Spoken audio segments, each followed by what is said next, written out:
Welcome to the WAVE passenger briefing.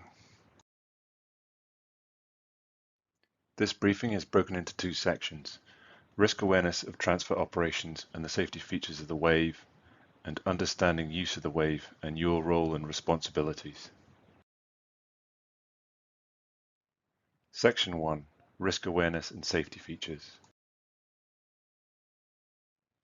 There are 4 key risks in offshore crane transfer: falling from the carrier, lateral impact, vertical impact, and immersion. The WAVE protects from the 4 key risks with the following features. A large proportion of transfer incidents involve falling from the carrier. Causes of these could include losing grip, being knocked from the carrier, or jumping to avoid hazards. The protected position and restraints provided in WAVE allow passengers to brace and secure themselves from falling. To protect passengers from side impacts, the WAVE has secure standing spaces inside the stainless steel frame and rigid buoyancy panels. Polymer foam feet provide shock mitigation from heavy landings. In the unlikely event of immersion, the buoyancy will keep the WAVE floating with passengers' heads above the waterline. The low center of gravity and high center of buoyancy mean the WAVE will self-right to vertical if immersed at an angle. The 4 key risks mentioned are not the only risks to which passengers and crew are exposed.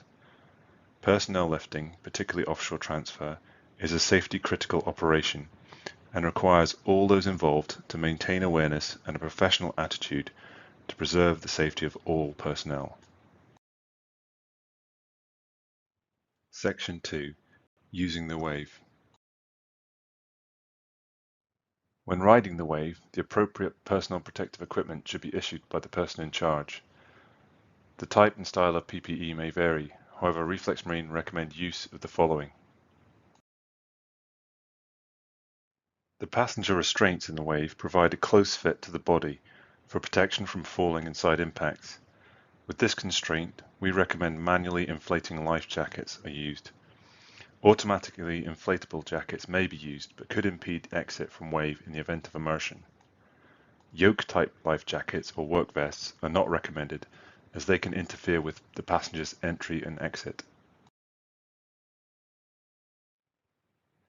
For passenger head protection, we recommend working at height style helmets as they provide a secure fit, good all-round protection, and have a slimmer profile. Standard hard hats are less secure and provide less side protection.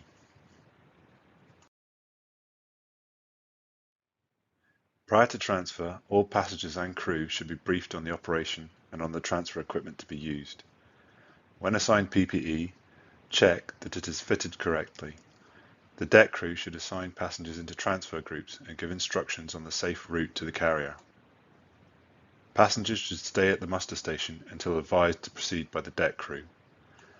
Passengers should maintain awareness at all times and listen to instructions from the deck crew.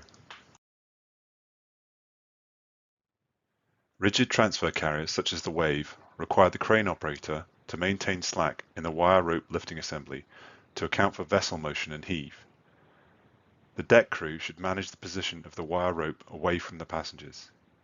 The deck crew should provide instruction to the passengers when entering and exiting. To simplify passenger loading, each passenger should approach from a dedicated entry point.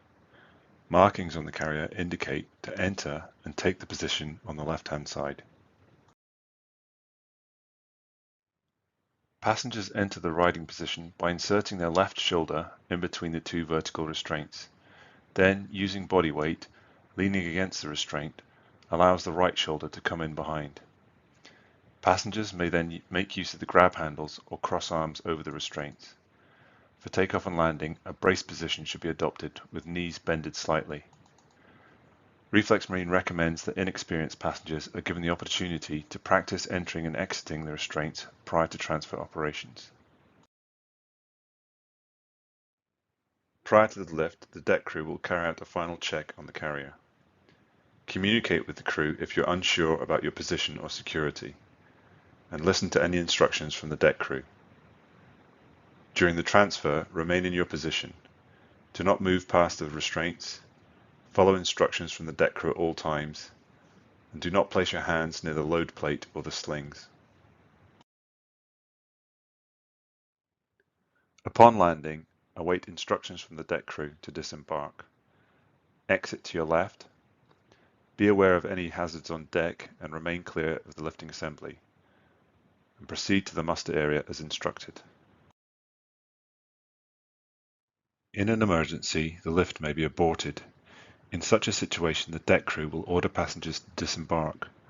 Leave the carrier maintaining awareness for any hazards, and follow instructions from the deck crew.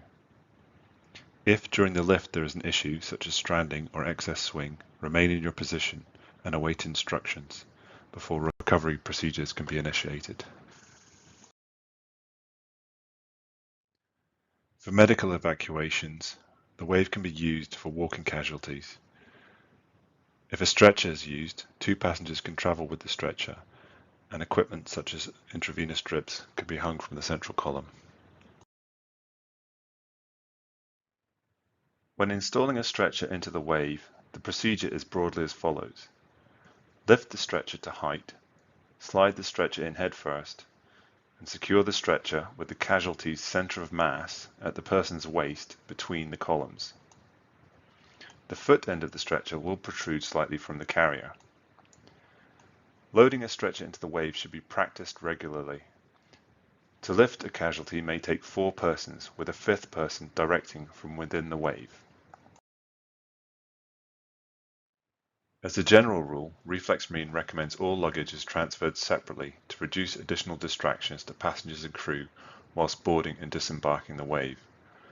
The luggage basket in the center of the wave is provided for smaller items. If items are to be taken, then it is recommended that the deck crew handle the luggage prior to the passengers entering and after the passengers exit. Larger items may be secured to the floor grating. Note that the safe working load of the wave is the weight of the passengers and the luggage. Feedback and reporting are important to help us improve and improve your operations. Report any concerns over safety and comfort, procedure and control, operating performance, or equipment condition. Report all incidents and near misses no matter how small they seem, and if in doubt, ask. Information and guidance on all of our products can be found via our website. If you have any feedback or questions, please contact us.